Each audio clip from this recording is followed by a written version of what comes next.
안녕하세요. 나무아카데미입니다. 이번 시간에는 2021년 고1 6월 학평 국어 작문 분석 질문하도록 하겠습니다. 먼저 여기 보시면 가에는 작문 상황이 나와 있고 나에는 학생의 초고가 제시되어 있습니다. 먼저 작문의 목적을 보시면 디지털 기기의 사용이 지구 환경에 미치는 영향을 알려서 디지털 탄소 발자국 줄이기에 동참할 것을 권유하는 것이 바로 목적입니다. 여기서는 청중의 행동 변화가 목적이기 때문에 보다 설득적인 성격을 가지고 있다고 할 수 있겠죠. 예상 독자는 학교의 학생들입니다. 그러면 학생의 초고를 함께 분석해 보도록 하겠습니다. 최근에 기후변화와 지속가능의 개념들이 뉴스에서도 언급되는 등 지구적인 관심사가 되면서 라고 나와 있습니다. 이 부분은 바로 글의 주제와 관련한 사회적인 배경을 먼저 제시하고 있었습니다. 이러한 관심사가 되면서 다양한 분야에서 탄소 발자국을 감소시키고 줄이려는 노력이 이어지고 있다라고 배경이 제시되고 있었습니다. 자, 그 다음은 글의 핵심 제재인 탄소 발자국이란 무엇인지 개념 설명을 하고 있었는데요. 탄소 발자국은 제품의 생산에서 소비, 폐기에 이르는 전 과정에서 직간접적으로 발생하는 이산화탄소의 총량을 의미한다고 합니다.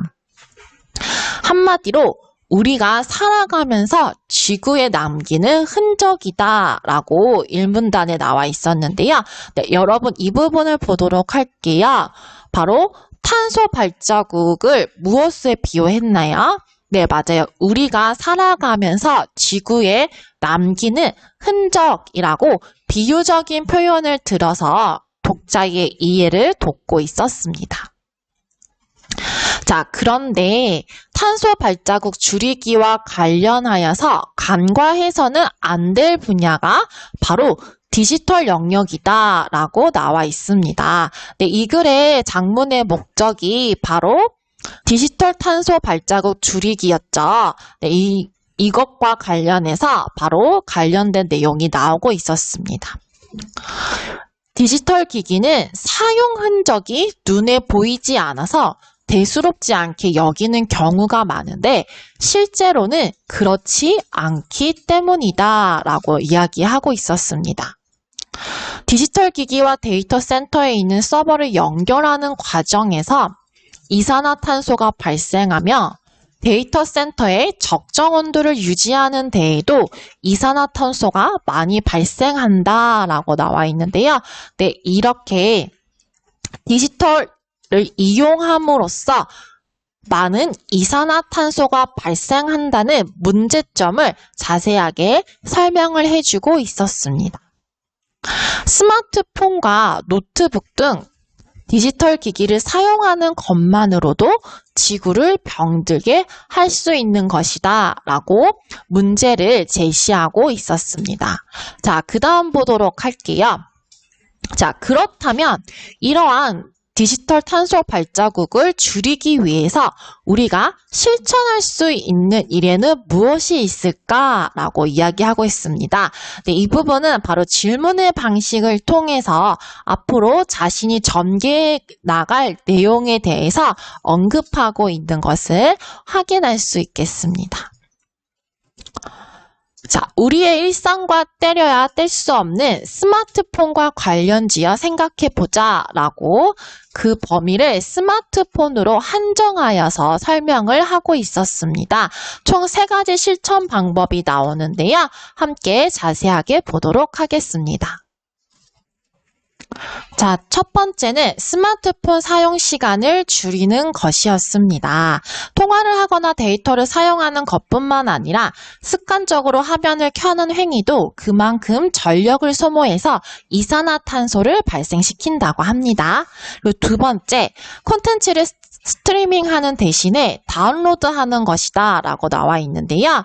스트리밍은 인터넷을 사용하면서 발생하는 트래픽의 상당 부분을 차지하기 때문에 자주 듣고 보는 음악과 영상을 미리 다운로드 하는 것이 아주 좋은 방법이 된다고 합니다.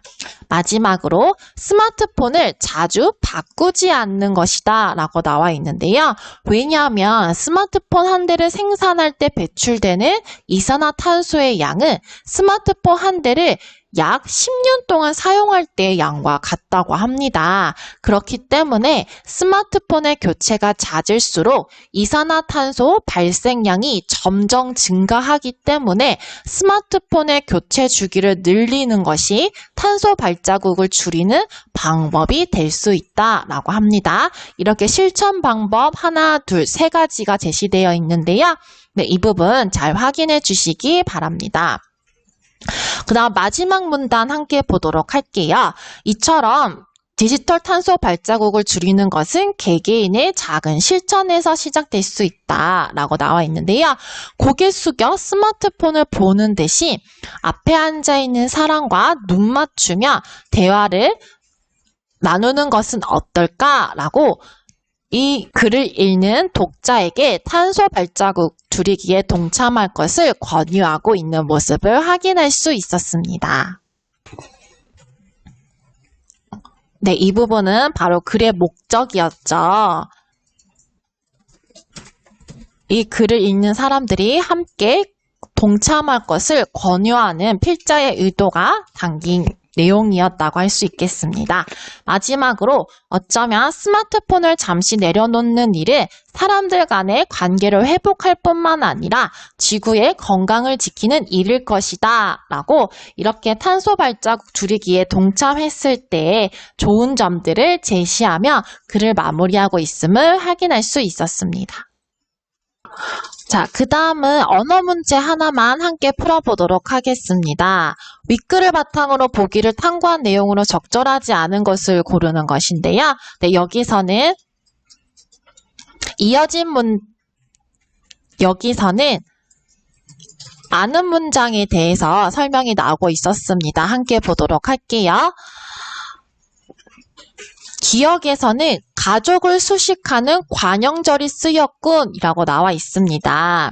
네, 보도록 할게요. 여기서는 나를 반겨주는 가족이라고 해서 이것이 관형사연 정성어미 는이 쓰여서 관형절이 바로 가족을 수식하고 있음을 확인할 수 있었습니다.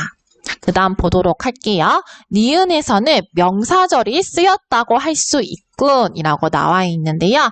보도록 하겠습니다. 나는 비로소 집에 도착했음을 인식했다라고 나와 있는데요.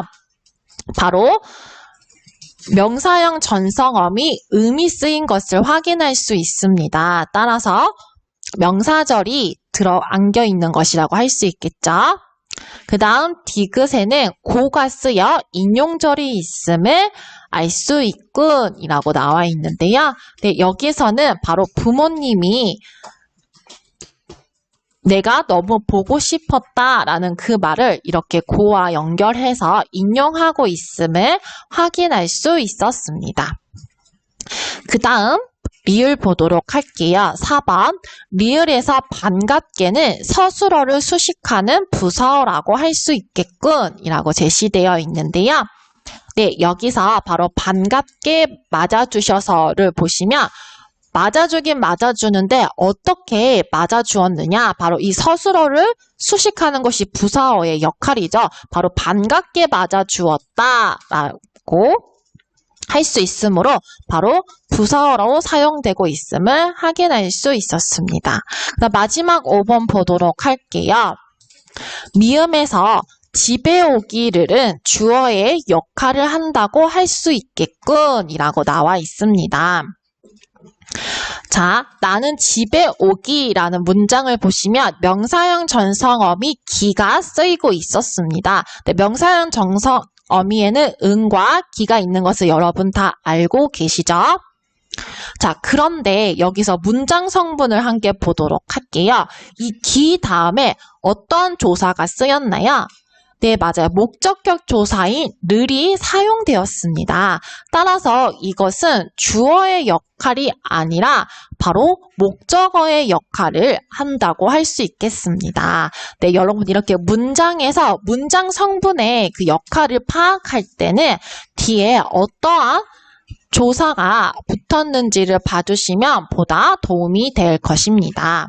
따라서 정답은 적절하지 않은 것이니 5번이 되겠습니다. 이 외에도 다양한 변형 문제가 있으니 함께 풀어보시기 바랍니다. 이 모든 자료는 남아 아카데미에서 이용하실 수 있습니다.